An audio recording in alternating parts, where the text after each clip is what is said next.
75세 강태수는 한강변에서 폐지를 주우며 살고 있습니다. 60년 전 그는 강나루라는 예명의 유명한 피아니스트였습니다. 하지만 가족들은 그를 부끄러운 할아버지라고 여깁니다. 이제 그만두세요. 체면도 좀 생각해 주세요. 그런데 어느 날 태수가 숨겨왔던 진짜 정체가 뉴스를 통해 세상에 알려지고, 과연 그가 폐지를 주워온 진짜 이유는 무엇일까요? 그리고 아내가 남긴 마지막 비밀은? 홀로 싸워온 75세 할아버지의 용기 있는 반격이 시작됩니다.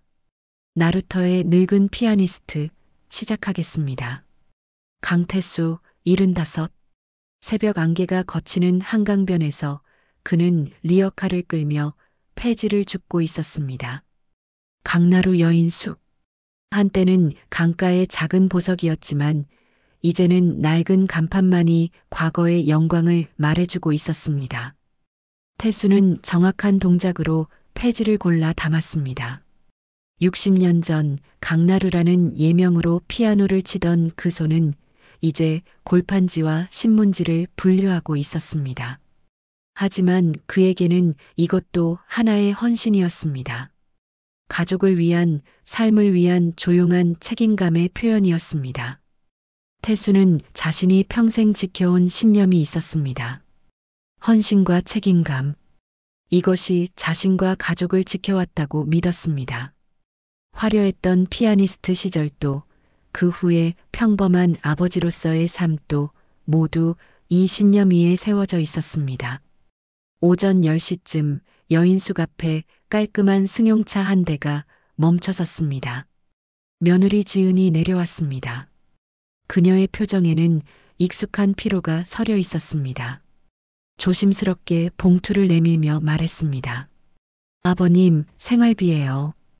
고마워. 수고했어. 아버님, 폐지 줍는 건 이제 그만두세요. 태수가 지은을 바라보았습니다.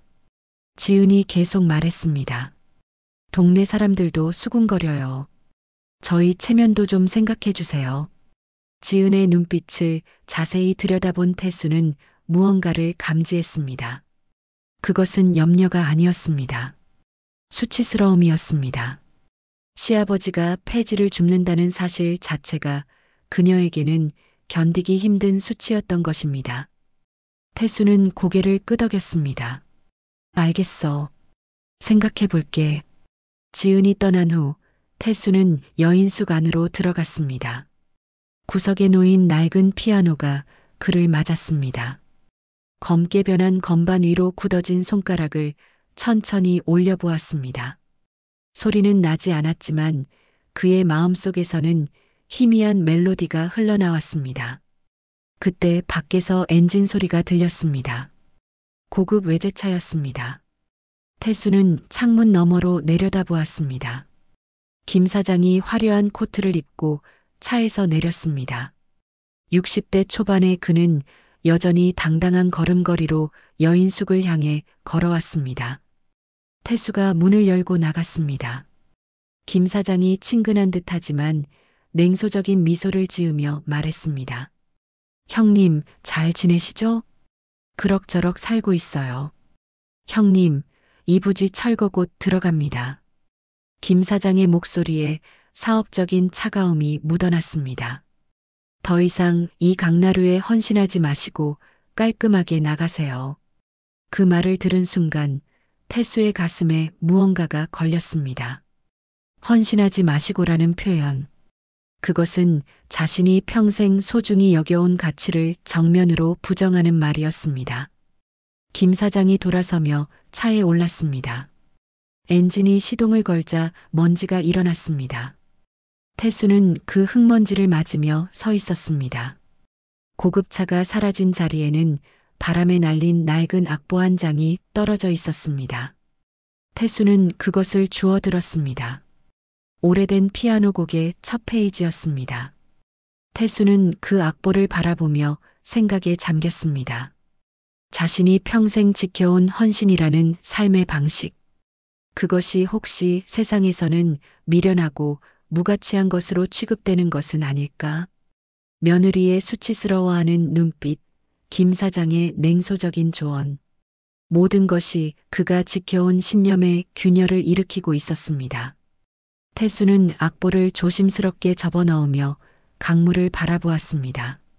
잔잔한 물결 위로 오후 햇살이 반짝였지만 그의 마음속에는 처음으로 근본적인 의문이 자리 잡고 있었습니다. 그로부터 며칠이 지났지만 태수는 김 사장의 말을 잊을 수 없었습니다.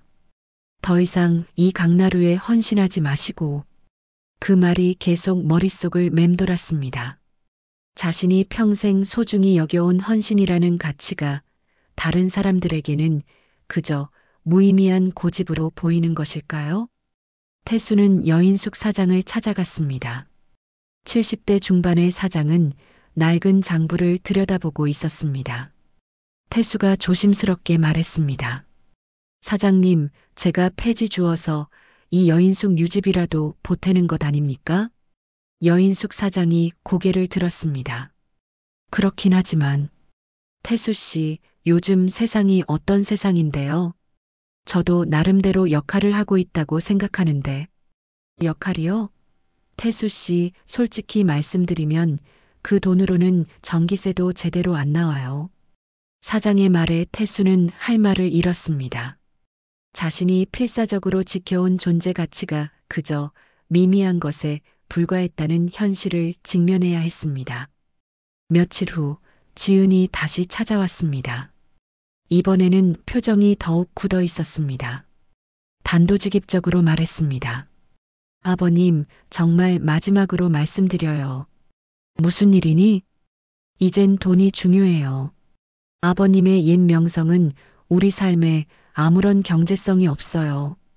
지은의 목소리에는 냉정한 현실 논리가 가득했습니다. 태수가 떨리는 목소리로 대답했습니다. 지은아, 돈만이 전부는 아니잖아. 내가 평생 뭘 하셨어요? 피아노 치셨다고 해서 지금 우리 생활이 나아졌나요? 지은의 말은 차가웠습니다. 태수의 감정이나 추억 따위는 아무 상관없다는 듯 했습니다. 내 마음도 좀 생각해줘. 마음이요? 아버님 마음 때문에 저희가 얼마나 힘든지 아세요? 태수는 입을 다물 수밖에 없었습니다. 자신의 감정마저 가족에게는 부담이 되고 있었습니다. 지은이 떠난 후 태수는 구석에 놓인 낡은 피아노 앞에 앉았습니다. 아내와 함께 연주하던 그 피아노. 건반 몇 개는 소리가 나지 않았고 페달도 제대로 작동하지 않았습니다. 태수는 피아노를 고쳐보려고 뚜껑을 열어보았습니다. 오래된 현들이 녹슬어 있었습니다. 하나씩 손질해 보려 하지만 전문적인 도구도 없고 손놀림도 예전 같지 않았습니다. 그때 아들 민수가 들어왔습니다. 아버지, 뭐 하세요? 피아노 좀 고쳐보려고. 민수가 한숨을 내쉬었습니다. 아버지, 이제 손 놓으세요. 왜? 내가 할 수 있는 일인데. 세상은 아버지의 그런 낭만적 가치관을 인정해주지 않아요. 민수의 말에는 아버지에 대한 연민과 함께 현실에 대한 체념이 섞여 있었습니다. 낭만적 가치관? 네. 아버지는 계속 과거에 살고 계세요. 지금은 효율성이 중요한 시대예요. 태수는 아들의 말을 들으며 깊은 상처를 느꼈습니다.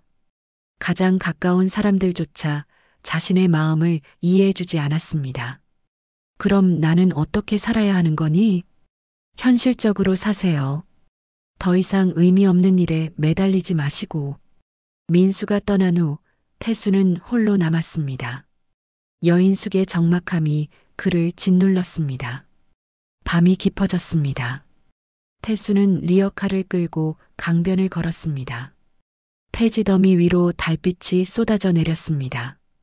차가운 달빛은 그의 초라한 모습을 더욱 선명하게 드러냈습니다. 강물이 잔잔하게 흐르고 있었습니다. 60년 전 이 강변에서 아내와 함께 꿈을 꾸었던 그때, 피아니스트 강나루로서 많은 사람들에게 감동을 주겠다던 그 꿈들. 이제 그 모든 것이 낭만적 가치관이라는 이름으로 치부되고 있었습니다. 태수는 주머니에서 낡은 악보를 꺼냈습니다. 달빛 아래서 희미하게 보이는 음표들. 한때는 그의 전부였던 것들이 이제는 그저 오래된 종이 조각에 불과해 보였습니다. 극도의 소외감이 그를 휩쌌습니다. 아무리 헌신해도, 아무리 노력해도 세상은 경제성과 효율성만을 요구했습니다. 그의 감정이나 가치관은 아무도 인정해주지 않았습니다. 태수는 리어카 옆에 주저앉았습니다. 폐지 더미를 바라보며 스스로에게 물었습니다. 조용히 중얼거렸습니다. 내가 이 관계에 맞는 존재인가? 바람이 불어와 악보를 날릴 뻔했습니다. 태수는 급히 악보를 붙잡았습니다. 더 작은 목소리로 말했습니다. 아니면 나는 세상의 쓰레기 같은 존재인가? 강물은 여전히 조용히 흐르고 있었습니다. 하지만 태수의 마음속에는 깊은 상처가 벌어지고 있었습니다. 자신이 평생 지켜온 가치들이 모두 부정당하는 고통, 그리고 자신의 존재 자체에 대한 근본적인 의문. 달빛 아래 홀로 앉아 있는 태수의 모습은 처량했습니다. 하지만 그의 손에는 여전히 낡은 악보가 꽉 쥐어져 있었습니다. 그로부터 일주일 후 태수에게 더 큰 치욕이 찾아왔습니다. 여인숙 주인이 급하게 그를 찾았습니다. 긴장한 목소리로 말했습니다. 태수 씨, 큰일 났어요. 무슨 일입니까? 인터넷에 태수 씨 사진이 올라왔어요. 여인숙 주인이 휴대폰을 내밀었습니다. 화면에는 태수가 리어카를 끌고 폐지를 줍는 모습이 선명하게 담겨 있었습니다. 제목은 나루터 불황하였습니다. 태수의 얼굴이 창백해졌습니다. 이걸 누가 올렸다는 겁니까? 김 사장이에요. 댓글도 보세요. 화면을 내려보니 악의적인 댓글들이 달려 있었습니다. 저런 늙은이가 여인숙 앞을 지저분하게 만든다. 빨리 치워야 한다 같은 글들이 수십 개나 되었습니다. 태수는 휴대폰을 밀어냈습니다. 자존심이 완전히 무너져 내렸습니다. 여인숙 주인이 어색하게 말했습니다. 태수 씨, 죄송하지만 이제 여기서 나가주셔야 할 것 같아요. 갑자기 왜요? 손님들이 불편해해요. 이런 일이 있고 나니까. 태수는 할 말을 잃었습니다. 유일한 안식처마저 잃게 되는 순간이었습니다. 며칠만 시간을 주세요. 일주일 안에 부탁드릴게요. 절망에 빠진 태수는 아들 민수에게 전화를 걸었습니다. 다급하게 말했습니다. 민수야, 아버지 좀 도와줘. 무슨 일이세요? 김 사장이 아버지를 인터넷에 이제 여인숙에서도 나가라고 해. 전화 너머로 민수의 한숨이 들렸습니다. 아버지, 내가 김 사장에게 한 번만 말해줄 수 없겠니? 아버지, 김 사장님은 재단 이사장입니다. 민수의 목소리가 점점 차가워졌습니다. 저희는 싸워서 이길 수 없어요. 그럼 아버지는 어떻게 하라는 거니? 아버지가 먼저 포기하세요. 태수는 숨이 막혔습니다. 가장 믿었던 아들마저 자신을 외면하고 있었습니다. 민수야, 내가 그런 말을 하니? 현실을 보세요, 아버지. 더 이상 버틸 수 없어요. 전화가 끊겼습니다. 태수는 홀로 남겨졌습니다. 여인숙의 적막함이 그를 짓눌렀습니다. 태수는 구석의 낡은 피아노 앞에 앉았습니다. 평소처럼 건반에 손을 올렸지만 손가락이 심하게 떨렸습니다. 도레미파, 간단한 음계조차 제대로 칠 수 없었습니다.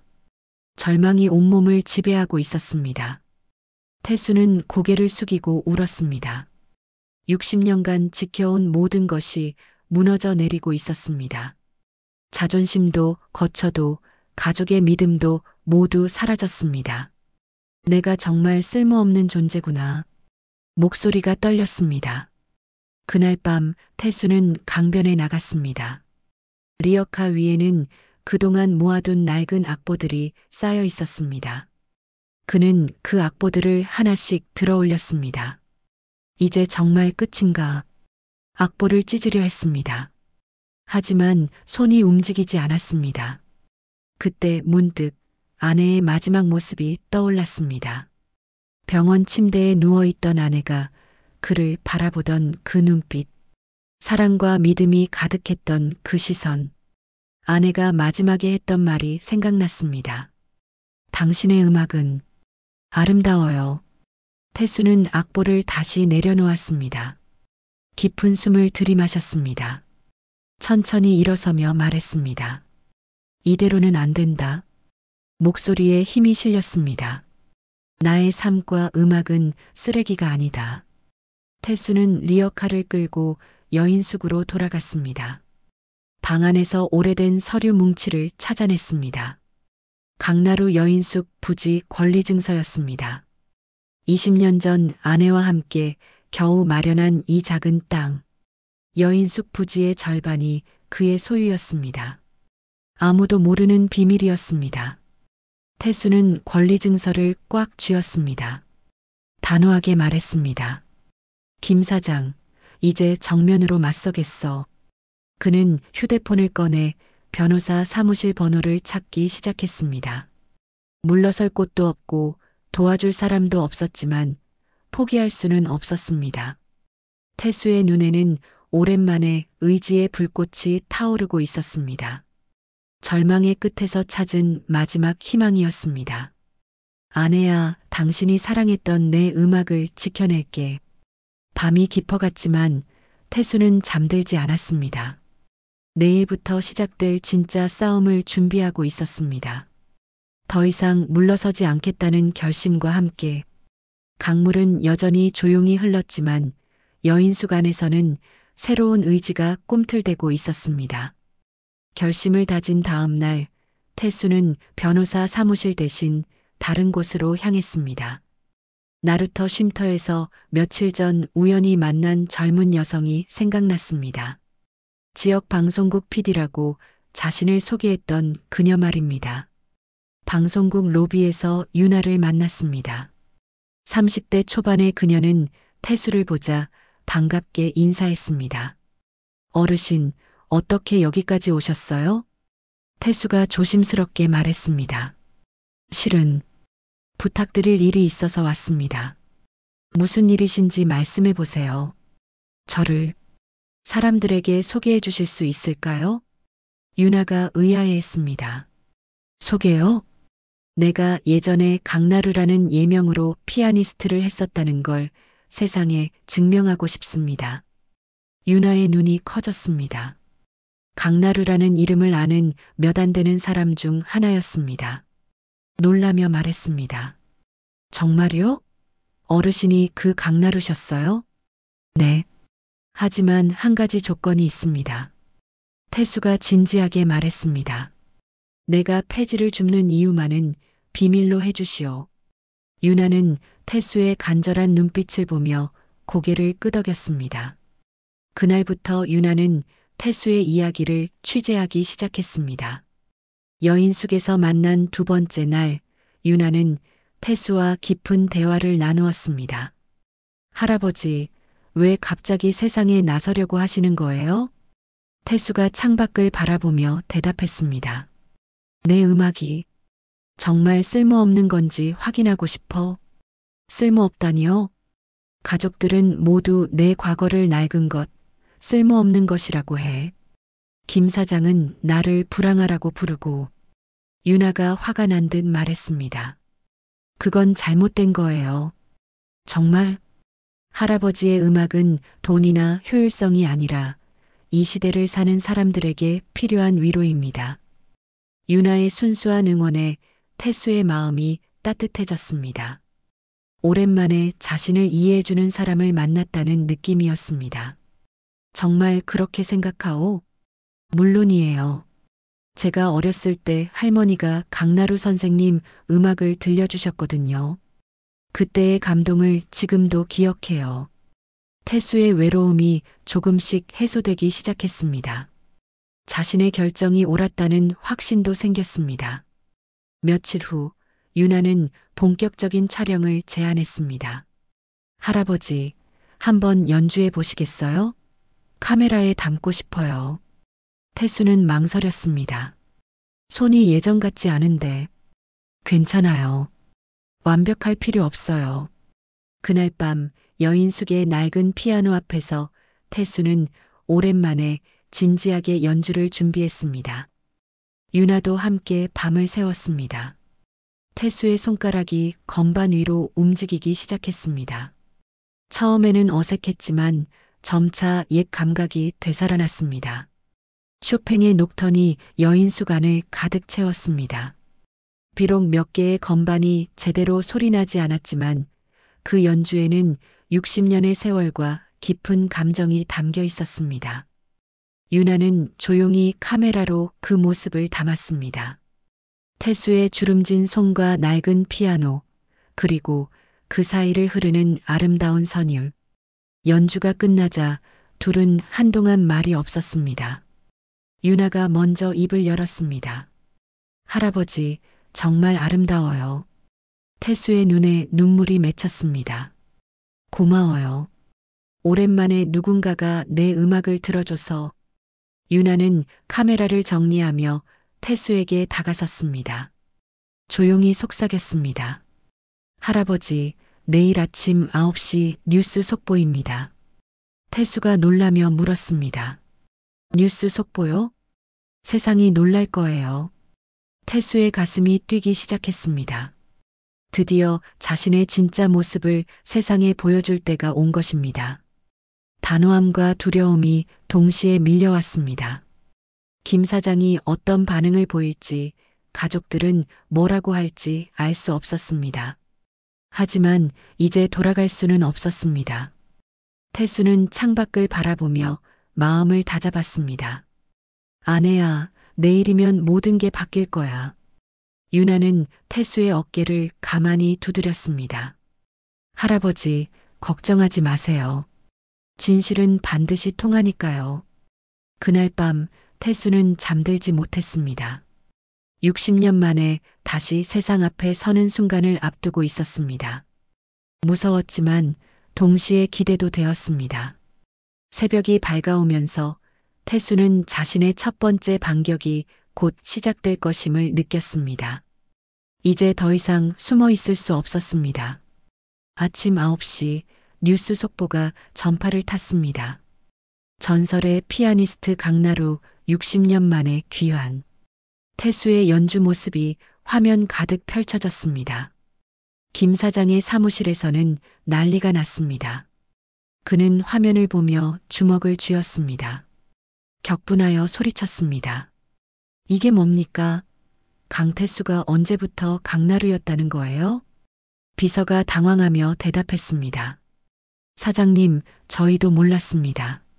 조사해보니 60년 전 실제로. 당장 차 준비해. 직접 가서 해결하겠어. 한편 며느리 지은도 뉴스를 보고 경악했습니다. 시아버지가 그 유명한 강나루였다니.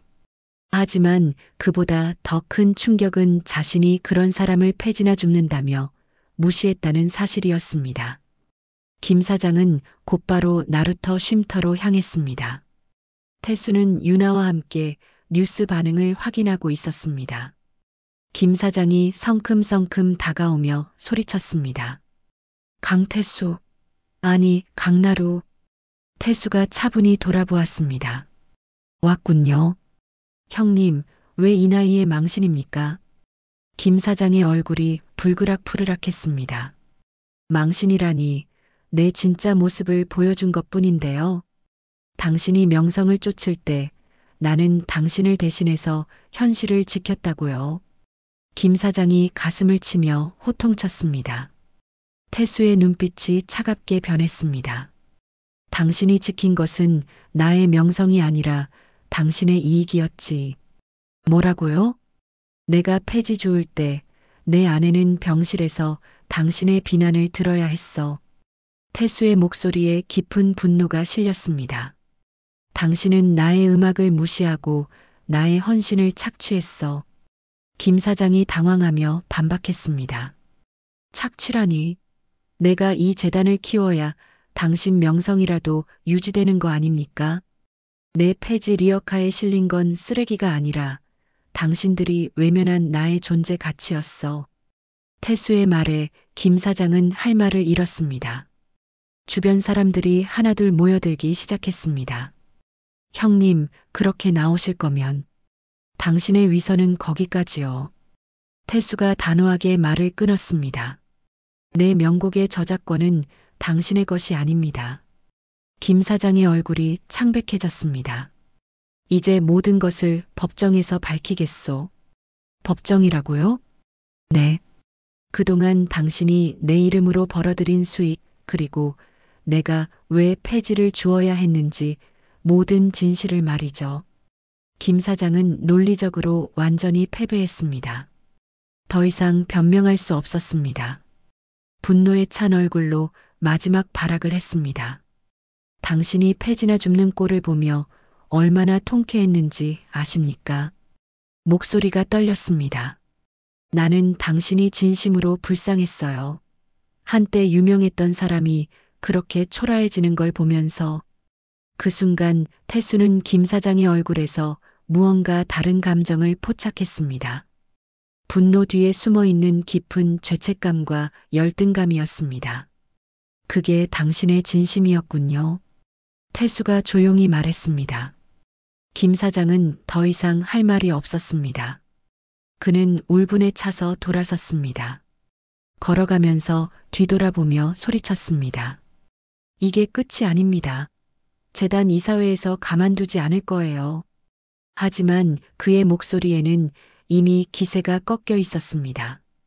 태수는 김 사장이 사라질 때까지 지켜보았습니다. 승리했지만 마음이 복잡했습니다. 유나가 다가와서 물었습니다. 할아버지, 괜찮으세요? 괜찮아. 다만, 태수는 김 사장이 떠난 방향을 바라보았습니다. 저 사람도 나름대로 힘들었을 거야. 그래도 잘못은 잘못이에요. 맞아. 하지만 사람이란 게 참 복잡해. 주변에 모인 사람들이 박수를 치기 시작했습니다. 태수의 용기 있는 모습에 감동받은 것입니다. 태수는 고개를 숙여 인사했습니다. 첫 번째 승리였지만 이제 시작일 뿐이라는 것을 알고 있었습니다. 유나야, 고마워. 뭐가요? 내가 없었다면 이런 용기를 낼 수 없었을 거야. 유나가 웃으며 대답했습니다. 할아버지가 용기 있으셨기 때문이에요. 태수는 마음 한편으로 김 사장의 마지막 표정을 생각했습니다. 그 안에 숨어 있던 상처와 열등감. 어쩌면 진짜 싸움은 지금부터 시작될지도 모른다는 예감이 들었습니다. 하지만 태수는 더 이상 물러서지 않을 것입니다. 진실은 반드시 밝혀져야 하니까요. 강물이 흘러가는 소리가 들렸습니다. 태수는 그 소리를 들으며 다음 단계를 준비하기 시작했습니다. 소송 전날 태수는 가족들을 나루터로 불렀습니다. 아들 민수와 며느리 지은이 불안한 표정으로 여인숙에 도착했습니다. 태수는 낡은 피아노 앞에 앉아 있었습니다. 강물이 잔잔하게 흐르는 소리가 들렸습니다. 민수가 다급하게 말했습니다. 아버지, 제발 김 사장님을 용서해 주세요. 태수가 고개를 돌려 아들을 바라보았습니다. 용서? 네. 저희도 이제 먹고 살아야 하지 않습니까? 지은도 끼어들었습니다. 아버님, 김 사장님과 원수가 되면 저희가 이 동네에서 어떻게 살아요? 태수는 그들의 말을 조용히 들었습니다. 여전히 자신들의 체면과 생계만을 걱정하고 있었습니다. 너희는 내가 왜 이런 일을 벌였다고 생각하니? 민수가 대답했습니다. 저작권 때문에, 돈 때문에 그러신 거 아닌가요? 태수가 쓸쓸하게 웃었습니다. 역시 모르는구나. 그는 피아노 건반에 손을 올렸습니다.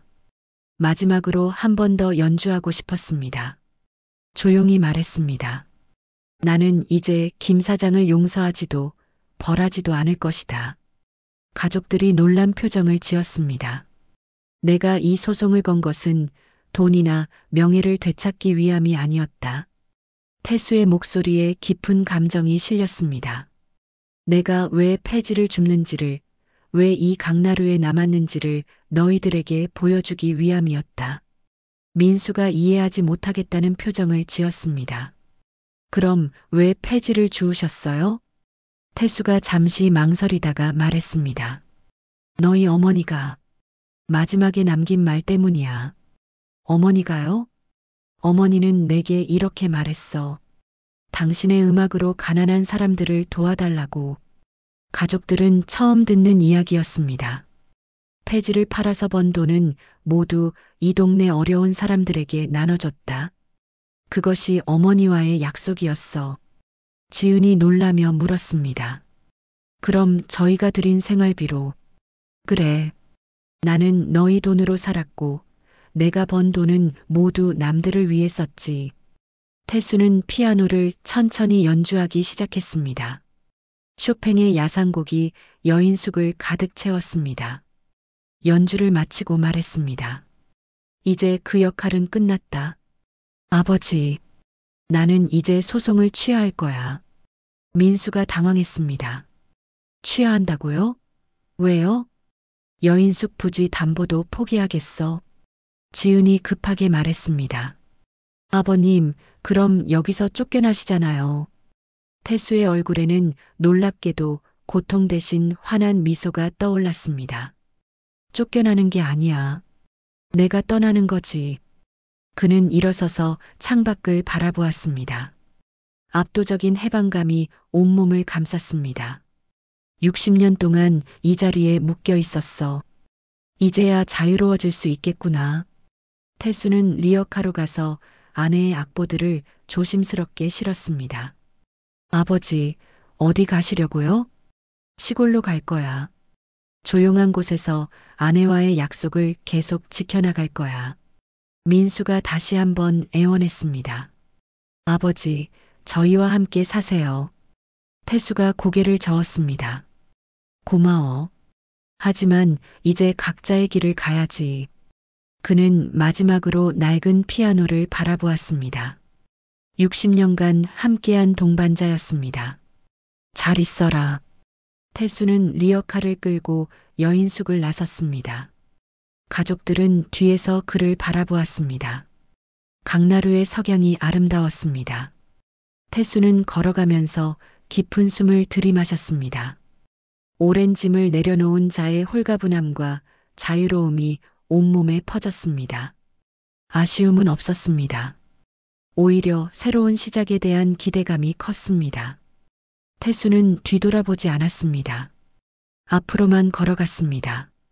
한적한 시골 마을을 향해 그곳에서 아내와의 약속을 이어갈 수 있는 곳으로 리어카 바퀴가 굴러가는 소리와 함께 태수의 새로운 인생이 시작되고 있었습니다.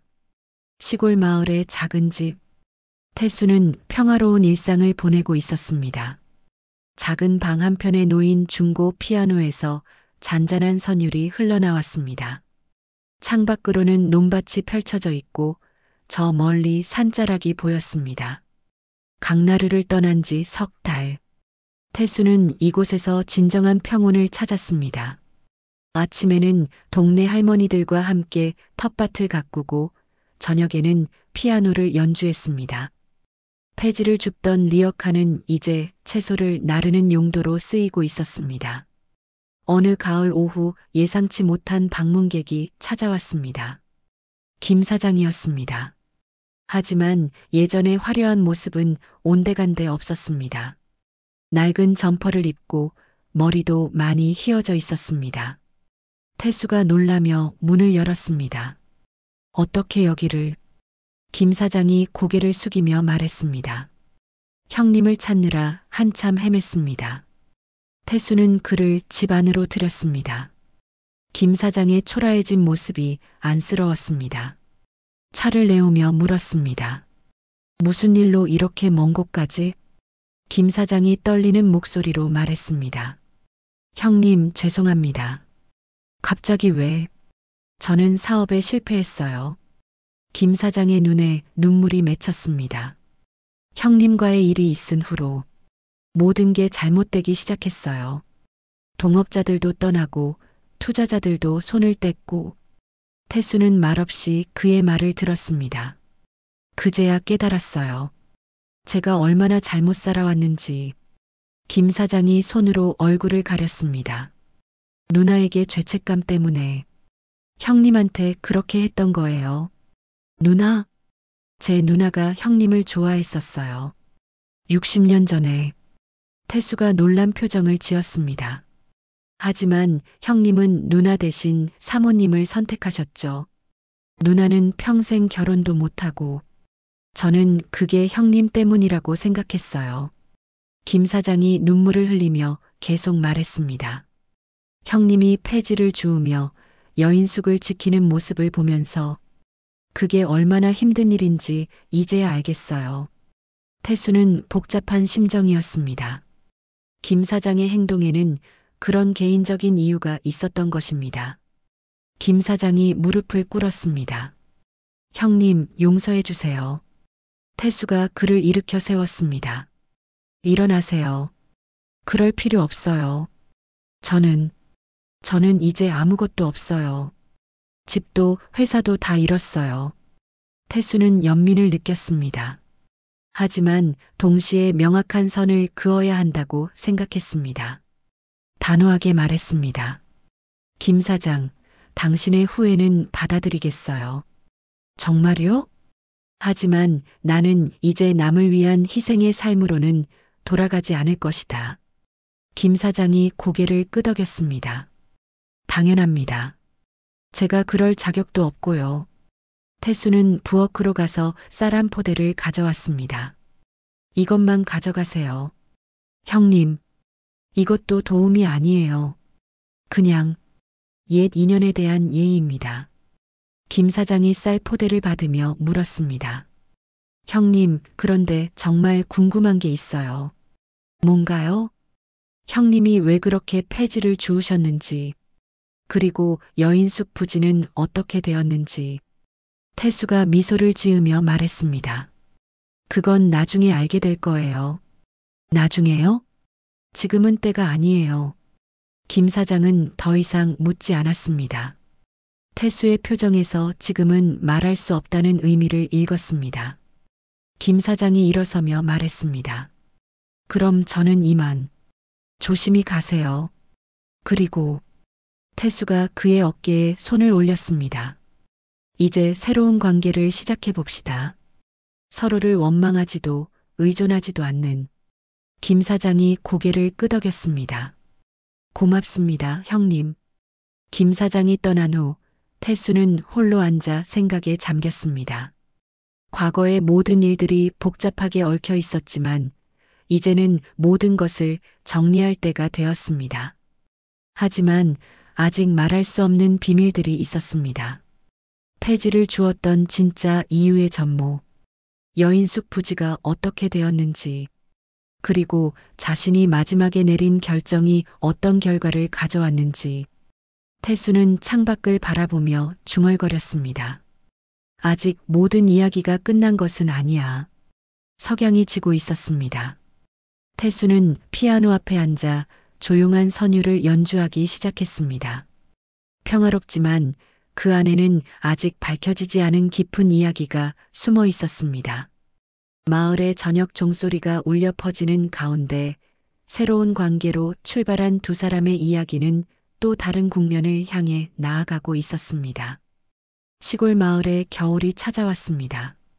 태수는 매일 아침 피아노 앞에 앉아 아내의 미완성 악보를 완성하는 작업에 몰두했습니다.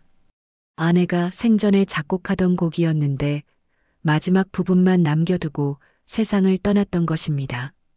태수는 이제 진정한 자유를 누리고 있었습니다. 누구를 위해서도 누구의 기대 때문도 아닌 오로지 자신과 아내를 위한 음악이었습니다.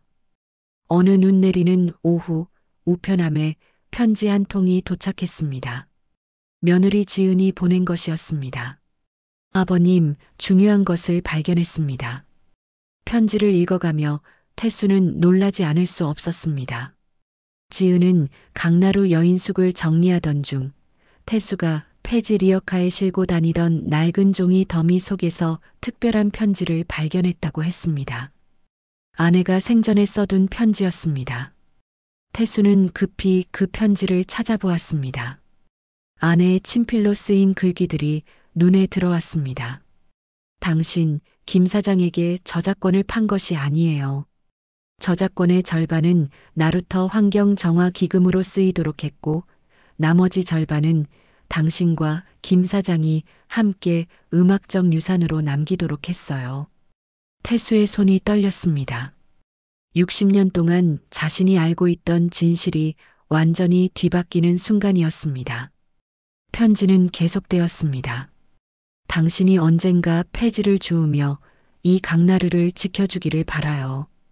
그것은 가난한 사람들을 돕는 일이기도 하지만 동시에 이 땅을 영원히 지키는 방법이기도 하거든요. 태수는 이제 모든 것을 이해했습니다. 자신이 평생 폐지를 줍고 여인숙 부지를 담보로 잡았던 행동들, 그 모든 것이 아내의 계획이었던 것입니다. 아내는 김 사장과의 갈등도, 가족들의 오해도, 심지어 자신이 받을 고통까지도 모두 예상하고 있었습니다. 하지만 그것이 결국은 모든 사람들에게 진정한 깨달음을 줄 것이라고 믿었던 것입니다. 태수는 창밖에 눈 내리는 풍경을 바라보며 깊은 감동에 잠겼습니다. 여보, 당신은 정말 대단한 사람이었어. 아내의 유산은 단순한 개인적 이익이 아니었습니다. 갈등 인물들이 각자 자신의 문제를 해결하고 나아가 사회에 헌신할 수 있도록 하는 궁극적인 지혜였습니다. 김 사장에게는 자신의 잘못을 깨닫고 진정한 뉘우침을 느낄 기회를, 가족들에게는 돈과 체면이 아닌 진정한 가치를 깨달을 기회를, 그리고 자신에게는 희생이 아닌 자유를 찾을 기회를 준 것이었습니다. 태수는 미완성 악보 앞에 앉았습니다. 이제 마지막 선율을 완성할 수 있을 것 같았습니다. 그의 손가락이 건반 위를 미끄러지며 아름다운 선율을 완성했습니다. 아내와 함께 만든 곡이었습니다. 연주를 마치고 태수는 조용히 중얼거렸습니다. 남을 위해서만 살기에는 인생은 정말 짧다. 창밖에 눈이 더욱 많이 내리고 있었습니다. 그러나 그 짧은 인생에서 내가 찾은 것은 나 자신을 찾을 때 비로소 남을 진정으로 용서하고 사랑할 수 있다는 지혜였다. 태수는 결심을 굳혔습니다. 이제 자신이 할 일이 무엇인지 분명히 알 수 있었습니다. 몇 주 후 나루터에는 새로운 간판이 걸렸습니다. 강나루 피아노 쉼터였습니다. 태수는 아내의 유언에 따라 환경 정화 기금으로 이곳을 시민들을 위한 문화 공간으로 만들었습니다. 개관식 날 많은 사람들이 찾아왔습니다. 김 사장도 깔끔한 옷차림으로 참석했습니다. 그는 이제 작은 음악 학원을 운영하며 아이들에게 피아노를 가르치고 있었습니다. 가족들도 와 있었습니다. 아들 민수와 며느리 지은의 얼굴에는 진심 어린 미소가 떠올라 있었습니다. 태수는 무대에 올라가 새로 설치된 그랜드 피아노 앞에 앉았습니다. 마이크에 대고 말했습니다. 오늘 연주할 곡은 제 아내와 함께 완성한 곡입니다. 박수가 터져 나왔습니다. 이 곡의 제목은 용서와 사랑의 강입니다. 태수의 손가락이 건반을 누르기 시작했습니다. 아름다운 선율이 강나루 피아노 쉼터를 가득 채웠습니다. 연주를 들으며 사람들은 각자 다른 감정을 느꼈습니다. 김 사장은 자신의 과거를 용서받는 느낌을, 가족들은 진정한 사랑이 무엇인지를, 그리고 태수 자신은 완전한 자유와 평화를 느꼈습니다. 곡이 끝나고 긴 박수가 이어졌습니다. 태수는 일어서서 인사를 했습니다. 그의 얼굴에는 깊은 만족감이 떠올라 있었습니다. 75년의 인생에서 비로소 찾은 진정한 의미였습니다. 강물은 여전히 잔잔히 흘러가고 있었습니다. 하지만 이제 그 강변에는 음악이 있고 용서가 있고 희망이 있었습니다. 태수는 아내에게 속삭였습니다. 여보, 우리 해냈어. 정말 해냈어. 석양이 강나루 피아노 쉼터를 황금빛으로 물들였습니다. 새로운 시작의 빛이었습니다.